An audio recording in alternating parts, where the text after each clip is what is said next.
Assalamualaikum warahmatullahi wabarakatuh. Nah, kan kita dari kelompok 2 akan menjelaskan atau mempresentasikan tentang pengaruh pandemi, kebijakan nasional dan internasional terhadap perekonomian di Indonesia. Sebelumnya, perkenalkan, eh, kita dari kelompok 2, nama saya Doni Ramadan, NRP 24 2019 077. Lalu ada Fajar Romdon, NRP 24 2018 047. Lalu ada Anastasia Aurelia Nona, NRP 24 2020 050. Selanjutnya ada Yogi Manik, NRP 24 2019 101. Selanjutnya ada M. Rizky Faturrahman, NRP 24 2019 051. Lalu ada Husna Fadilah, NRP 24 2019 114. Lalu ada Widya Rizkani Putri, NRP 24 2019 052. Lalu ada Dafa Sultan Atala, NRP 24 2019 062.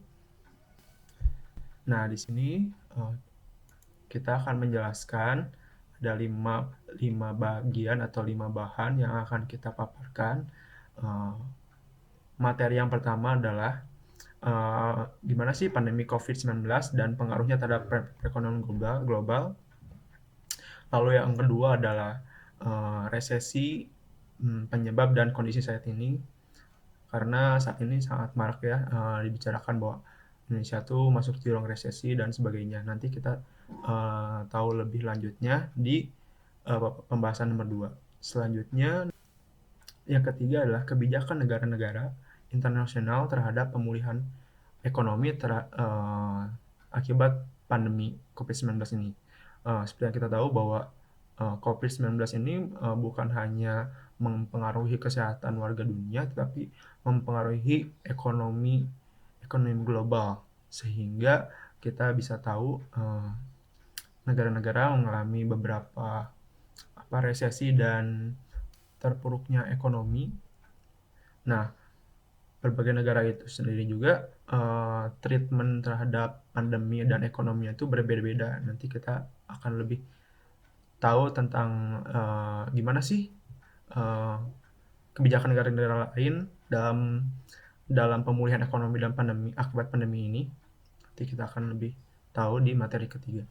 Nah, materi keempat, selain di 2020 ini, selain pandemi, ada juga isu-isu geopolitik yang mempengaruhi global ya.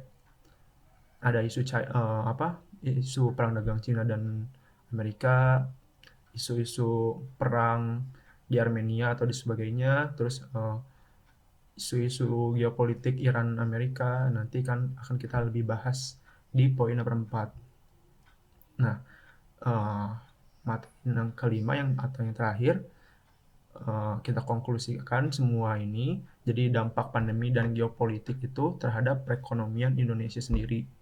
Jadi dampak pandemi, dampak COVID-19 ini, dan dampak isu-isu global yang terkini itu akan kita lebih kerucutkan terhadap perekonomian Indonesia itu seperti apa sih.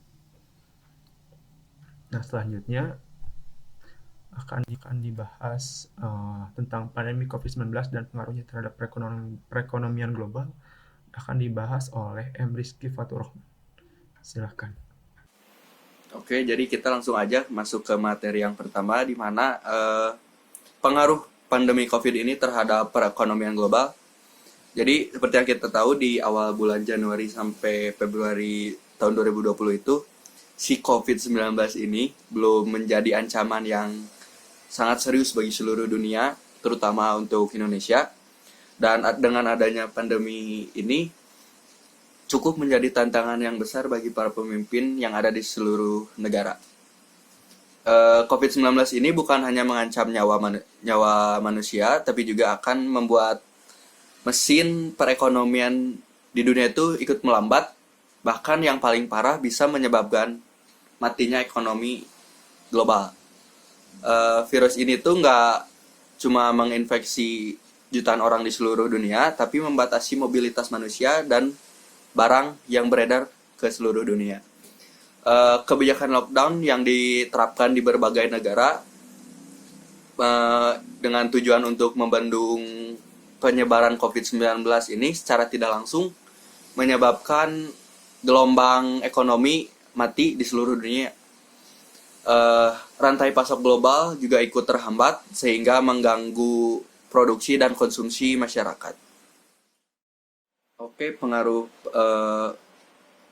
adanya pandemi terhadap perekonomian dunia yang pertama ialah menurunnya pertumbuhan ekonomi dunia. Jadi penerapan berbagai kebijakan untuk menahan dampak dari pandemi ini telah menyebabkan ekonomi global dalam kontraksi yang sangat parah. Menurut perkiraan Bank Dunia, ekonomi global akan kontraksi hingga 5,2% tahun ini. Menurut Kristalina Georgieva Kinova, selaku Direktur Pelaksana Dana Moneter Internasional, mengatakan virus corona merusak ekonomi dunia lebih buruk dari angka perkiraan yang dikeluarkan sebelumnya. IMF memprediksi output ekonomi dunia tahun ini akan menyusut hampir 5% atau hampir 2% lebih buruk dari perkiraan sebelumnya di bulan April yang lalu. Pengaruh yang kedua ialah adanya ancaman PHK besar-besaran. Dari adanya pembatasan yang diterapkan di beberapa negara terkait pandemi corona ini membuat banyak pabrik dan perusahaan-perusahaan mengurangi jumlah karyawannya. Bahkan kabarnya segelintir pabrik besar seperti Apple, Jaguar, Land Rover, hingga Volkswagen saat ini sudah mulai membatasi produksinya. Menurut Guy Ryder selaku Direktur Jenderal ILO atau Organisasi Buruh Internasional melaporkan sebanyak 81% tenaga kerja global yang berjumlah kurang lebih 3,3 miliar atau 2,67 miliar pekerja saat ini terkena dampak penutupan tempat kerja akibat pandemi virus corona. Sementara 1,25 miliar pekerja diantaranya terancam kena pemutusan hubungan kerja atau PHK. Adapun sektor-sektor yang paling berisiko terdampak pelemahan ekonomi akibat virus corona mencakup layanan akomodasi dan makanan, lalu manufaktur, eceran atau retail, serta kegiatan bisnis dan administratif. Lalu yang ketiga, proses pemulihan ekonomi yang sulit. Bank Indonesia mengemukakan kontraksi perekonomian global terus berlanjut dan pemulihan ekonomi dunia lebih lama dari perkiraan sebelumnya. Kondisi tersebut didorong oleh peningkatan kembali penyebaran COVID-19 di beberapa negara serta mobilitas pelaku ekonomi yang belum kembali normal, sejalan penerapan protokol kesehatan. Selain itu, para pekerja yang dirumahkan selama pandemi juga belum tentu langsung diminta untuk kembali bekerja gitu. Yang imbasnya akan kembali kepada daya beli masyarakat yang akan sulit untuk bangkit. Lalu yang terakhir, terjadi resesi ekonomi. Pandemi COVID-19 yang telah menjangkiti lebih dari 59,1 juta jiwa di seluruh dunia ini menyebabkan perekonomian berbagai negara tumbang atau mengalami resesi ekonomi. Hingga saat ini sudah ada 22 negara kurang lebih yang masuk ke jurang resesi. Resesi terjadi saat perekonomian suatu negara terkontraksi atau tumbuh minus selama 2 kuartal berturut-turut. Setelah materi COVID-19 dan pengaruhnya terhadap ekonomi global, kita lanjut ke materi selanjutnya, yaitu materi resesi dan penyebabnya dalam kondisi saat ini ya. Akan dibahas oleh Dava Sultan Atalah. Silakan. Saya akan membahas tentang resesi penyebab dan kondisi saat ini. Pengertian resesi. Resesi adalah penurunan signifikan dalam kegiatan ekonomi yang berlangsung selama berbulan-bulan, bahkan bisa bertahun-tahun. Penyebab resesi yang pertama adalah kinerja modal turun. Dunia usaha merugi, pengangguran meningkat, dan kemiskinan bertambah. Selanjutnya adalah resesi global. Ini adalah peta dunia, di mana yang berwarna merah ini memberitahu bahwa resesi yang terjadi di negara itu sangat tinggi. Dan yang berwarna kuning cerah itu memberitahu bahwa negara dengan resesi yang paling rendah. Salah satu negara dengan resesi yang tinggi adalah Inggris. Inggris adalah negara terbaru yang tercatat mengalami resesi ekonomi. Mengutip dari The Guardian, Rabu tanggal 12 bulan 8 2020. Inggris mengalami resesi terparah sepanjang sejarah perekonomiannya. Badan Statistik Nasional (ONS) melaporkan produk domestik bruto (PDB) pada kuartal 2 tahun 2020 minus 20,4%. Sebelumnya, Inggris mengalami pertumbuhan ekonomi minus 2,2% pada kuartal yang pertama tahun 2020. Dengan demikian, Inggris jatuh ke dalam jurang resesi setelah mencatat 2 kuartal berturut-turut pertumbuhan ekonomi minus. Resesi Inggris tidak bisa dilepas dari pandemi COVID-19 yang menyerang sejak Maret lalu. Kebijakan lockdown, kondisi perekonomian Inggris yang terpuruk itu menambahkan panjang daftar negara-negara yang mengalami resesi di masa pandemi. Yang kedua ada Amerika Serikat.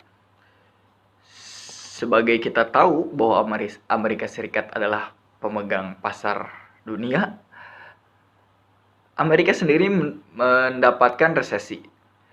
Amerika telah memasuki jurang resesi di masa pandemi COVID-19 ini. Pada kuartal 2 tahun 2020, pertumbuhan ekonomi Amerika Serikat dilaporkan minus 32,9%. Jauh lebih tinggi daripada Inggris yang tadi. Padahal pada kuartal pertama tahun 2020, perekonomian Amerika Serikat sudah minus 5.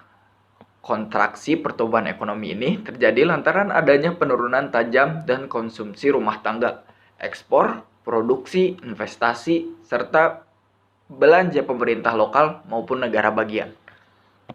Selanjutnya ada Singapura. Yang kita tahu bahwa Singapura adalah negara maju di Asia Tenggara. Kali ini negara Singapura mengalami resesi. Negara di Asia Tenggara yang pertama mengalami resesi adalah Singapura. Pada kuartal 2 tahun 2020, pertumbuhan ekonomi Singapura tercatat minus 0,7%. Kontraksi tersebut berlanjut pada kuartal 2 tahun 2020. Pertumbuhan ekonomi di Singapura minus 12,6%. Pemerintah Singapura memproyeksikan ekonomi tren tersebut akan berlangsung hingga akhir tahun dengan kisaran minus 4 hingga 7%. Selanjutnya masih di negara Asia Tenggara, yaitu Filipina, termasuk dan menyatakan produk domestik bruto pada kuartal 2 tahun 2020 minus 16,5%. Sebelumnya, Filipina pada kuartal 1 tahun 2020 juga mengumumkan pertumbuhan ekonomi minus 0,7%.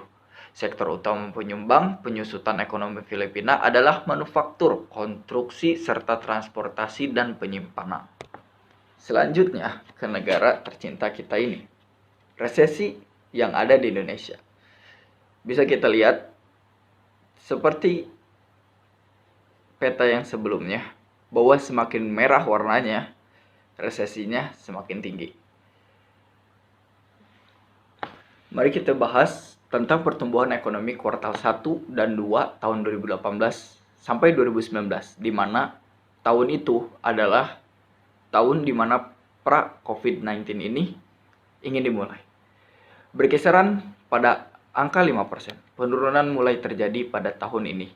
Saat pandemi mulai terjadi, pertumbuhan kuartal 1 tahun 2020 tercatat sebesar 2,97%. Jika dihitung terhadap kuartal yang sama pada tahun 2019, sebesar 5,7%. Artinya, terdapat selisih minus 2,1%. Seperti negara-negara bagian yang lain, dan resesi pada dunia, Indonesia juga termasuk sebagai negara yang masuk ke dalam jurang resesi. Masuk ke materi nomor 3, yaitu kebijakan negara-negara internasional terhadap pemulihan ekonomi akibat pandemi. Nah, di sini akan lebih dijelaskan bahwa bagaimana sih treatment negara-negara lain dalam pemulihan ekonomi akibat pandemi ini. Nah, akan dijelaskan oleh Husna Fadilah. Oke, silakan. Oke, selanjutnya kita masuk ke kebijakan negara-negara internasional terhadap pemulihan ekonomi akibat pandemi. Nah, terkait pemulihan ekonomi ini berkaitan dengan pola ekonomi atau shape of economic. Maka dari itu, sebelum kita melihat kebijakan-kebijakan negara internasional, kita membahas terlebih dahulu apa sih sebenarnya pola ekonomi itu. Nah, pola ekonomi ini bisa dikatakan sebagai pola resesi, recession shapes, atau bisa dikatakan sebagai pola pemulihan, recovery shapes. Nah, tergantung dari apa yang kita tinjau. Misalnya, kalau kita melihat resesi suatu negara, maka pola ekonomi ini dikatakan sebagai pola resesi.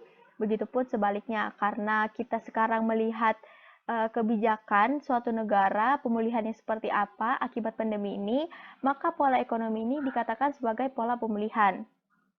Nah, kemudian fungsi dari pola ekonomi ini apa sih? Nah, fungsi dari pola ekonomi ini adalah untuk mengukur kinerja ekonomi dari waktu ke waktu. Nah, para ekonom juga menggunakan bentuk pola ekonomi ini sebagai singkatan untuk menggambarkan proses pemulihan pasca krisis di suatu negara itu seperti apa sih? Nah, krisisnya itu kayak seperti resesi, krisis keuangan, atau guncangan eksternal yang sekarang kita alami yaitu pandemi COVID-19 ini. Untuk data yang digunakan dalam pola ekonomi ini adalah GDP, Gross Domestic Product, atau di Indonesia biasa dibilang sebagai PDB, yaitu Produk Domestik Bruto. Nah, PDB ini itu adalah nilai keseluruhan semua barang dan jasa yang diproduksi dalam suatu wilayah tanpa memperhitungkan apakah produksi itu dilakukan dengan memakai faktor produksi dalam negeri atau tidak. Terdapat 5 bentuk pola pemulihan, yaitu ada pola pemulihan Z, pola pemulihan V, pola pemulihan U, pola pemulihan W, dan pola pemulihan L. Nah, dari pola pemulihan Z, pola ini dikatakan pola yang paling optimis, hingga ke pola pemulihan L. Pola ini dikatakan pola yang paling pesimis. Nah, kita mulai dari pola pemulihan Z. Nah, pola ini kenapa dikatakan paling optimis? Karena ketika terjadi krisis ekonomi, pertumbuhan ekonominya berlangsung sangat cepat dan bahkan melewati garis normalnya. Nah, pola pemulihan ini juga periodenya itu sangat singkat dan pendapatan masyarakat dan kemampuan belanja dibatasi ketika terjadinya krisis. Nah, kemudian pola pemulihan V, di mana pola pemulihan V ini pola yang optimis setelah pola pemulihan Z, di mana ketika terjadi krisis ekonomi, pertumbuhan ekonominya berlangsung sangat cepat untuk kembali ke garis normal. Nah, periode ini juga membutuhkan waktu kurang dari 1 tahun. Nah, ketika krisis itu, pendapatan dan pekerjaan tidak hilang secara permanen. Nah, kemudian ke pola pemulihan U.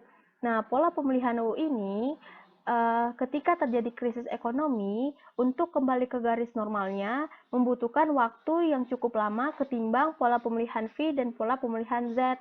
Nah, jadi pemulihannya itu berlangsung sangat lambat tapi akan kembali ke garis normalnya. Nah, periodenya juga membutuhkan 1-2 tahun. Nah, dalam krisis ini, krisisnya itu pekerjaan hilang dan hilangnya pendapatan. Kemudian pola pemulihan W. Pola pemulihan W ini atau dikatakan sebagai double dip. Kenapa? Karena ketika terjadi krisis ekonomi belum menyentuh ke garis normal, pola ini jatuh lagi ke krisis ekonomi yang kedua kalinya. Nah, pola pemulihan W ini pola yang dihindari dari suatu perekonomian di suatu negara. Kenapa? Karena jangan sampai terjadi krisis ekonomi yang kedua kalinya. Nah, periodenya juga selama 2 tahun dan seperti yang saya katakan pertumbuhannya itu yang jatuh kembali sebelum pulih. Dan yang terakhir adalah pola pemulihan L. Nah, pola pemulihan L ini ketika terjadi krisis ekonomi, perekonomiannya stagnan di level rendah dan tidak pulih kembali ke garis normalnya. Nah, dan pola pemulihan L ini membutuhkan waktu yang sangat lama. Dan ketika terjadi krisis, terjadi kerugian permanen terhadap kemampuan produksi perekonomian. Nah, setelah membahas kelima bentuk pola pemulihan, ada pola pemulihan yang baru, yaitu pola pemulihan K. Nah, pola pemulihan K ini terbentuk karena kondisi pandemi sekarang.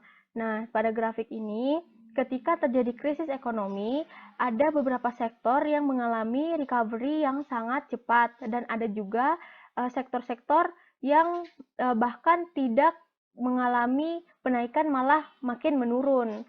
Nah, contoh-contoh sektor yang bergaris biru ini atau yang recovery-nya cepat itu seperti teknologi dan e-commerce, karena pandemi ini banyak orang yang malah menggunakan teknologi atau tinggal memesan lewat handphone untuk apa yang diinginkan gitu kan.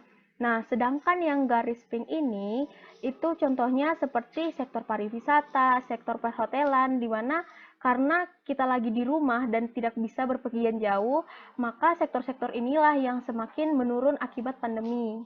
Setelah melihat dan mengetahui pola ekonomi itu seperti apa dan bentuk pola pemulihannya seperti apa, di sini salah satu contoh penggunaannya. Nah, diambil dari The Conference Board yang merupakan salah satu member think tank. Bagi yang tidak tahu, think tank itu merupakan lembaga penelitian yang melakukan penelitian dan advokasi mengenai topik-topik seperti kebijakan sosial, strategi politik, ekonomi, militer, teknologi, dan bahkan juga budaya. Nah, The Conference Board ini dia menganalisis tren ekonomi terkait pandemi ini. Nah, dari disurvei 600 CEOs untuk melihat bagaimana sih pola pemulihan yang terjadi setelah pandemi ini. Nah, kita mulai dari yang global. Nah, di sini terdapat 606 CEOs untuk melihat pola ekonomi secara global, rata-rata melihat bahwa akan terbentuk pola U, di mana pola U ini ketika terjadi krisis atau pandemi ini, untuk kembali ke garis normal membutuhkan waktu yang lama ketimbang pola V maupun pola Z, seperti yang saya katakan sebelumnya. Nah, kemudian ada US. Nah, US sendiri di sini rata-ratanya 42% membentuk pola U, dan kalau dilihat US sama Jepang itu 23% mengatakan bahwa di negara US sama Jepang ini akan membentuk pola W atau terjadi krisis ekonomi yang kedua kalinya. Nah, selanjutnya adalah Jepang. Nah, baik Jepang maupun Gulf Region ini bagian Saudi Arabia. Nah, mengatakan bahwa di Jepang sama Gulf Region ini akan terbentuk pola L, di mana dia stagnan di level rendah dan tidak pulih gitu kan, tidak kembali ke garis normalnya. Nah, dan Eropa sendiri dari keseluruhan negara yang dilihat, Eropa sendirilah yang CEO-nya mengatakan 55% bahwa Eropa ini akan membentuk pola U gitu. Dan yang terakhir adalah Cina. Walaupun rata-rata CEO-nya dari Cina mengatakan Cina akan terbentuk 43% pola U, tapi dilihat dari keseluruhan, Cina sendirilah yang yakin 21% Cina ini akan terbentuk pola V, di mana pola V ini ketika terjadi krisis ekonomi, untuk kembali ke garis normal, dia pertumbuhan ekonominya itu sangat cepat gitu. Nah, itulah contohnya dari pola ekonomi. Sekarang kita melihat kebijakan negara-negara internasional terhadap pemulihan ekonomi akibat COVID-19 ini. Yang pertama adalah Amerika Serikat. Nah, Amerika Serikat dalam memulihkan ekonominya, mereka fokus yang pertama adalah menyalurkan paket bantuan ekonomi, yang kedua adalah pemotongan pajak penghasilan. Nah, pajak penghasilan ini dipotong agar penghasilan yang didapatkan bisa lebih ke kehidupan sehari-hari, dan pajaknya itu agar tidak membebankan di saat kondisi COVID sekarang. Nah, yang ketiga adalah menyediakan likuiditas. Nah, likuiditas ini lebih dikhususkan kepada perusahaan, di mana likuiditas ini kemampuan suatu individu atau perusahaan dalam melunasi utang dan sesegera mungkin. Nah, dengan pemerintah menyediakan likuiditas, maka pemerintah istilahnya lebih dibantu untuk mengembalikan utangnya seperti itu. Nah, selanjutnya adalah Uni Eropa. Uni Eropa sendiri mereka fokus untuk memastikan bank itu agar tetap berjalan dengan semestinya. Kenapa? Mereka lebih untuk memastikan kelangsungan bisnis di Uni Eropa. Nah, dan yang terakhir adalah Jepang. Nah, Jepang sendiri mereka lebih memprioritaskan untuk dukungan usaha kecil. Nah, selain itu juga mereka menambahkan fasilitas medis dan memberikan subsidi kepada orang tua yang harus mengambil cuti karena sekolah tertutup.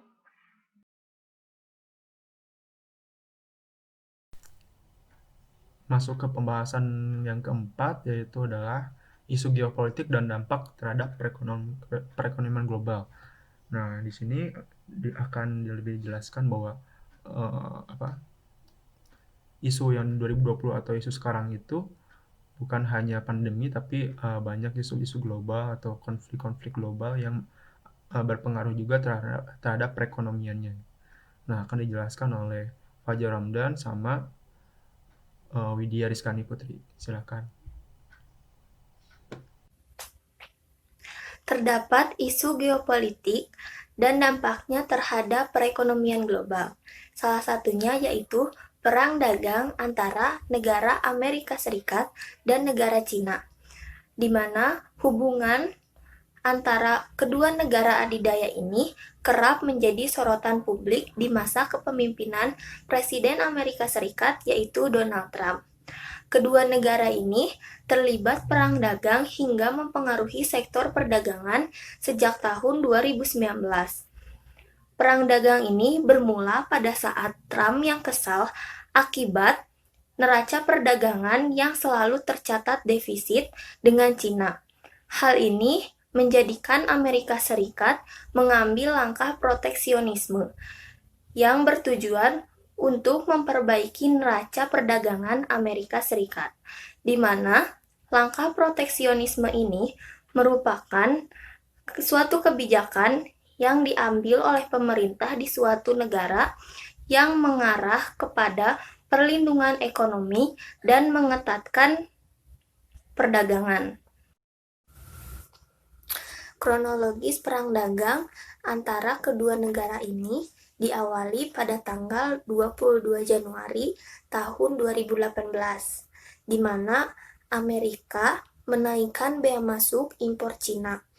Dan karena hal inilah, perang dagang itu dimulai, dengan Cina membalas menaikkan tarif produk Amerika Serikat dan mengadukannya kepada WTO atau World Trade Organization.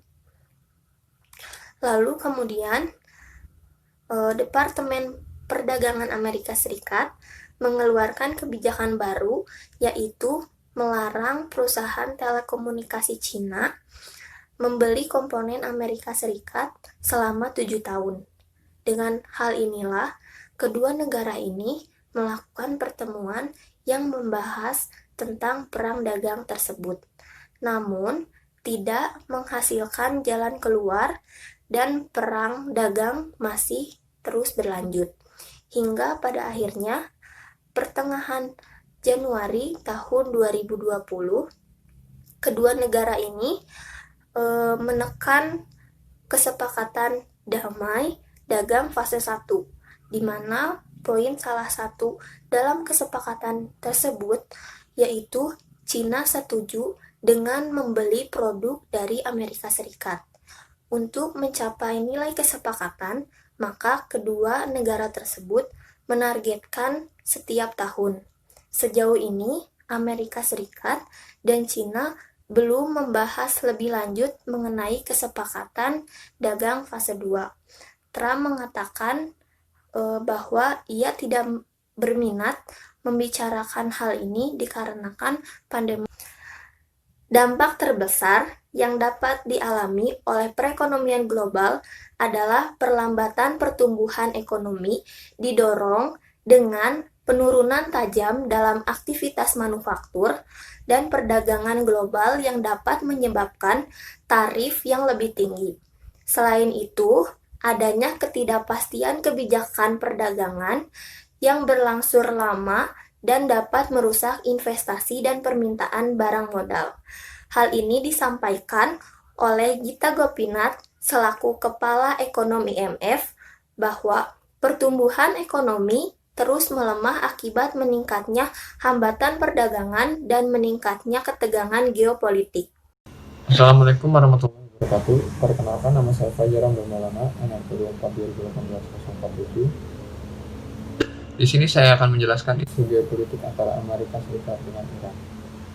Situasi geopolitik dunia pada tahun 2020 semakin menimbulkan ketidakpastian. Seiring pecahnya konflik terbuka antara negara adidaya Amerika Serikat dan seterusnya di kawasan Timur Tengah Iran. Tahun 2020 memang sudah berat, sebagai dampak lanjutan dari perang dagang yang terjadi antara Amerika Serikat dan Timur Tengah. Dengan melihat berbagai indikator dan perkembangan global, Indef memprediksi pada Maret 2020 pertumbuhan ekonomi Indonesia pada tahun 2020 hanya sekitar 4,8%. Menurutnya, konflik antara Amerika Serikat dan Iran tidak hanya meningkatkan ketidakpastian global, tetapi juga membuat isu geopolitik semakin mendominasi yang akhirnya akan berimbas pada perekonomian. Faktor geopolitik menjadi penyulut ketidakpastian pada tahun 2020 dan harga minyak akan ikut terdampak. Mengingat Iran adalah pengekspor minyak terbesar ke-10 di dunia. Faktor yang mempengaruhi pemenuhan isu di atas, skala konflik antara Amerika Serikat dan Iran sangat berpengaruh negatif terhadap pertumbuhan perekonomian di seluruh dunia. Itu pun sebelum virus corona ramai di berbagai penjuru dunia. Sehingga 2020 dipastikan ekonomi global mengalami pertumbuhan yang negatif. Masuk ke pembahasan terakhir atau masuk ke konklusi dan kesimpulan dari seluruh materi yang tadi. Jadi bagaimana sih dampak pandemi COVID-19 dan geopolitik hari-hari ini terhadap perekonomian khususnya di Indonesia. Nah, ini akan dijelaskan oleh Yogi Manik sama Anastasia Aurelia. Dampak adanya pandemi COVID-19, kebijakan perekonomian global, dan resesi terhadap perekonomian di Indonesia. Yang pertama ialah pada dampak terhadap ketenaga kerjaan. Melemahnya kinerja ekonomi menyebabkan banyaknya pengangguran. Hal itu disebabkan oleh terhambatnya aktivitas perekonomian yang secara otomatis membuat pelaku usaha melakukan efisiensi untuk menekan kerugian, salah satunya dengan melakukan PHK atau pemutusan hubungan kerja. Yang kedua, adanya jatuhnya konsumsi rumah tangga atau daya beli masyarakat, di mana hal tersebut merupakan penopang 60% dari ekonomi di Indonesia. Selanjutnya, melemahnya investasi dari investor dan menyebabkan terhentinya usaha. Selanjutnya, nilai tukar dolar Amerika yang meningkat. Hal ini disebabkan oleh banyak hal. Salah satunya adalah turunnya ekonomi negara Cina, sehingga negara Indonesia terkena imbasnya. Karena negara kita sendiri pro terhadap negara Cina yang merupakan lawan perang dagang Amerika-Cina yang masih panas. Dan sekarang 1 dolar Amerika telah mencapai sekitar 16.466 per 25 Maret. Dan pada bulan ini atau bulan November mencapai 14.184 rupiah. Selanjutnya, adanya resesi yang ditunjukkan oleh terjadinya kontraksi sebesar minus 5,32% pada pertumbuhan ekonomi di kuartal kedua, yang mana pada kuartal pertama sendiri, pertumbuhan ekonomi Indonesia hanya tercatat sebesar 2,97%. Terima kasih atas kesempatannya. Di sini saya akan menjelaskan tentang dampak geopolitik yang terjadi di dunia global dan apa saja dampaknya terhadap Indonesia. Di sini yang pertama tentang terjadinya konfrontasi antara Amerika Serikat dan negara Iran. Yang pertama ada harga minyak yang melonjak lebih dari 4%. Yang kedua, nilai tukar rupiah melemah. Dan selanjutnya, terjadinya negara global menahan lajunya aliran modal asing masuk ke Indonesia. Dan harga emas juga melonjak. Selain dari permasalahan konfrontasi antara Amerika Serikat dan Iran, ada juga perang dagang antara Amerika Serikat dan Cina. Di sini, masalah pertama yaitu pertumbuhan ekonomi semakin melemah. Ini diakibatkan karena meningkatnya hambatan perdagangan dan meningkatnya ketegangan geopolitik yang diakibatkan oleh perang dagang antara Amerika Serikat dan Cina. Yang selanjutnya ada ekspor Indonesia tertekan. Perang dagang ini dapat mengakibatkan makin mempersulit Indonesia untuk melakukan ekspor karena negara-negara yang terkait akan mengurangi bahan-bahan produksi ke Indonesia. Kemudian ada pengaruh pertumbuhan ekonomi. BPS mencatat bahwa laju pertumbuhan ekonomi Indonesia melemah yang sebelumnya dari 5,27% menjadi 5,07%. Sekian yang dapat saya jelaskan mengenai dampak geopolitik terhadap perekonomian di Indonesia. Alhamdulillah kita udah nyampe di pembahasan terakhir. Terima kasih teman-teman yang udah menyimak. Terima kasih juga buat teman-teman yang udah memaparkan materinya. Semoga teman-teman mendapat informasi atau insight yang baru dan semoga bermanfaat. Jika ada yang tanyakan, silakan. Sekian, terima kasih. Wassalamualaikum warahmatullahi wabarakatuh.